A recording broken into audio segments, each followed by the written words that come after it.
PIB news प्रयत्न आमचा न्याय तुम्ही 7 तास घालवावे लागत असतील आणि तेही पक्षांच्या नेत्यांना एका पत्रकार महिलेच्या गुन्ह्यासाठी तर विचार करा महाराष्ट्रामध्ये कायदा सुव्यवस्था आहे का? एका मस्तवाल वामन म्हात्रे नावाच्या माणसाला वाचवण्यासाठी अख्खी सिस्टीम कामाला लागली। काल लोक चिडले त्याला कारण वामन म्हात्रेचे स्टेटमेंट होते। तेव्हा जेव्हा वाईट प्रसंग येईल वामन म्हात्रे तिचा भाऊ म्हणून तिच्या पाठीशी असेल। जरी आज तिने माझ्यावर गुन्हा दाखल केला, मी कुठच्या प्रकारचं असं वाक्यच वापरलं नाही तर माझा माफी मागण्याचा काहीच संबंध येत नाही। 11 वाजल्यापासून आम्ही इथं थांबलेलो आहोत। सकाळी 11 वाजल्यापासून थांबल्यानंतर आता गुन्हा दाखल होतोय। एका गुन्हा दाखल करण्यासाठी एका वामन म्हात्रेसाठी जर आम्हाला 7 तास घालवावे लागत असतील आणि तेही पक्षांच्या नेत्यांना एका पत्रकार महिलेच्या गुन्ह्यासाठी तर विचार करा महाराष्ट्रामध्ये कायदा सुव्यवस्था आहे का? आमचा आता दुसरा टप्पा असेल की उज्ज्वल निकम हा सरकारी वकील असता कामा नये आणि त्यासाठी आम्ही आमचे प्रयत्न करू। आई म्हणून आम्हाला बसायला एकनाथ शिंदे साहेबांनी भाग पाडले, देवेंद्र फडणवीस साहेबांनी आम्हाला भाग पाडले। एका मस्तवाल वामन म्हात्रे नावाच्या माणसाला वाचवण्यासाठी अख्खी सिस्टीम कामाला लागली। सकाळी 11 वाजल्यापासून आधी कडक ऊन आम्ही डोक्यावर घेतली, आता पाऊस डोक्यावर घेतोय, पण ऊन वारा पाऊस आम्ही कशाचीही तमा बाळगणार नाही। 80% समाजकारण 20% राजकारण हा शिवसेनेचा एक ब्रीद आहे। आमचं सरळ म्हणणं, आमचा पहिला टप्पा वामन म्हात्रे काल लोक चिडले त्याला कारण वामन म्हात्रेचे स्टेटमेंट होते। वामन म्हात्रेच्या स्टेटमेंटमुळे लोक इतका उद्रेक झाला होता लोकांचा। बदलापूरमध्ये काल जे काही झालं, ज्या 300 पालकांवर गुन्हे दाखल झाले, त्या 300 पालकांवर गुन्हे दाखल व्हायला आणि कालची अफरातफरी व्हायला कारण वामन म्हात्रेवर गुन्हा दाखल झाला पाहिजे। त्यांचं म्हणणं आम्ही गुन्हा दाखल केला, मला कॉपी बघावी, संपला विषय। दुसरा मुद्दा माझा, उज्ज्वल निकम वकील चालणार नाही। भाजपचा प्रवक्ता कसा काय वकील होतो बरं? तो भाजपचा उमेदवार, तो भाजपचा प्रवक्ता, नाही चालणार आम्हाला। त्याच्यासाठी आम्ही कोर्टात भांडू। आणि तिसरा मुद्दा, आम्हाला महिला अत्याचाराची श्वेतपत्रिका सभागृहात देवेंद्रजींनी द्यावी। सभागृहात माझ्या पक्षाचे जे आमदार आहेत ते तो मुद्दा मांडतील। 3 टप्प्यात आम्ही ही लढाई लढू। महिला सुरक्षेसाठी आम्हाला तुमची 1500ची भीक नको, आम्हाला सुरक्षितता हवी आहे आणि आम्ही सुरक्षिततेसाठी आहोत। आगरी समाज नेहमी महिलांचा आदर करत आलेला आहे।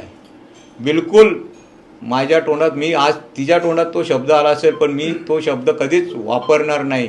101% मोहिनी जाधवनी आई बापाची शपथ घ्यायची आणि सांगायचं का वामन म्हात्रे हा शब्द बोललेला आहे। या शब्दाचा पश्चाताप बघा। सर्व लीडर पदाधिकारी सर्व आज माझ्यावर वाईट प्रसंग किंवा आज सहानुभूती मिळवण्यासाठी येतील, पण 15 दिवसानंतर मोहिनीच्या मागे याच्यातला एक सुद्धा कार्यकर्ता नसेल। तेव्हा जेव्हा वाईट प्रसंग येईल वामन म्हात्रे तिचा भाऊ म्हणून तिच्या पाठीशी असेल। जरी आज तिने माझ्यावर गुन्हा दाखल केला, पण तुम्हाला दूध का दूध पाणी का पाणी एका महिन्याच्या आत समजेल। तुम्ही माफी मागावी असे देखील तुमच्या पक्षाच्या नेत्याकडून सांगण्यात आलं।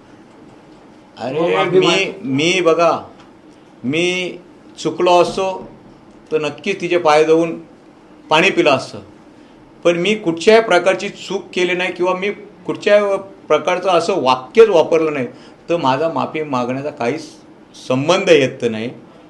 जर आमचे संजय शिरसाट साहेब जरी बोलले असेल, त्यांना खरी परिस्थिती या बदलापूर शहरातली माहिती नाही। त्यांनी बरेचसे पदाधिकारी असे ओघाने बोलून जातात, पण वामन म्हात्रे हा अनमॅच्युअर्ड लोकप्रतिनिधी नाही आहे। मी सुद्धा आज ठरवलं, मी विधानसभेला या ठिकाणी इच्छुक उमेदवार आहे। या ठिकाणी नक्कीच ही जर सीट शिवसेनेला भेटली तर आम्ही 100% 50,000 मताधिक्यानं या ठिकाणी निवडून येईल। ती सुद्धा बऱ्याचशा लोकांना पोटशूल आहे आणि मग असे बेताल वक्तव्य। आज चित्राताई वाघ सुद्धा या ठिकाणी आलेल्या होत्या, त्यांनी सांगितलं की वामन म्हात्रेच्या तिथंच कानपडत मारायला पाहिजे होती।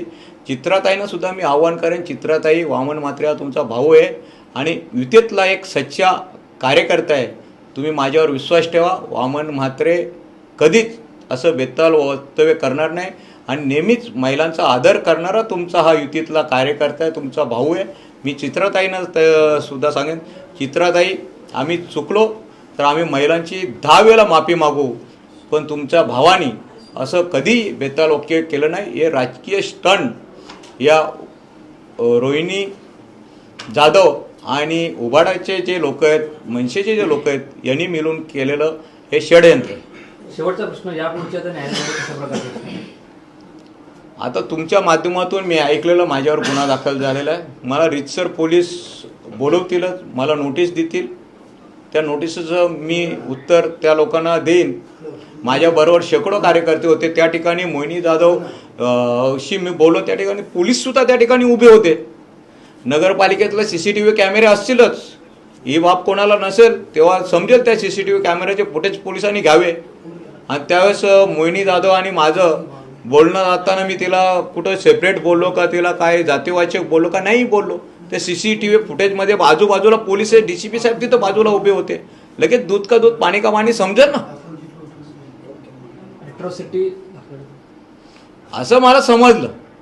आता मी तेच बोलतो, माणसाने किती खालच्या लेवलला जावं, किती म्हणजे प्री प्लॅन आहे ना.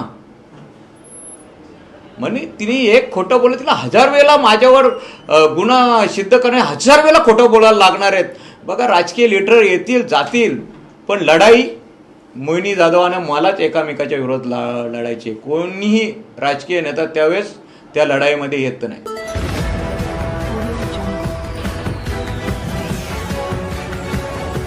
CIB न्यूज, प्रयत्न आमचा, न्याय तुमचा.